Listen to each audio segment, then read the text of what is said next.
পরিবারের 2 সদস্যকে হারিয়ে শোকে বিহ্বল স্বজনরা।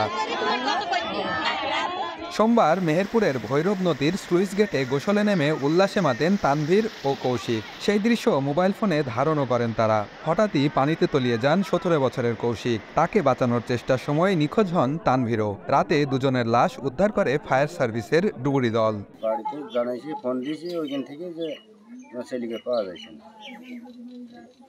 তারপরে আমরা গেলাম, দেখি হ্যাঁ পাওয়া যাচ্ছে। ভৈরব নদীর বিপজ্জনক স্থানে গোসলে নিষেধাজ্ঞা দিতে প্রশাসনের প্রতি আহ্বান জানান এলাকাবাসী। এমন একটা ব্যবস্থা নেওয়া উচিত যেন ছোট শিশু কিশোর বা কোনো আর মায়ের কোল যেন না খালি হয়। দুজনের মর্মান্তিক মৃত্যুতে মুজিবনগর থানায় অপমৃত্যু মামলা হয়েছে। আমরা এই ধরনের দুর্ঘটনা এড়ানোর জন্য আমাদের মুজিবনগর ইউনিয়ন মহাদের সাথে আমি কথা বলেছি।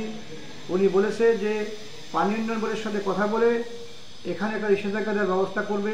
এখানে কোনো রকম স্নান করা, গোসল করা বা নামা প্রবেশ করা এটি আমরা নিয়ন্ত্রণ করব। ভৈরব নদীতে গোসলে নেমে স্রোতের তোরে ভেসে যাওয়া আরেক শিক্ষার্থী মাহবুব হোসেনের লাশও উদ্ধার হয়েছে। বেন ইয়ামিন, সময় সংবাদ, মেহেরপুর।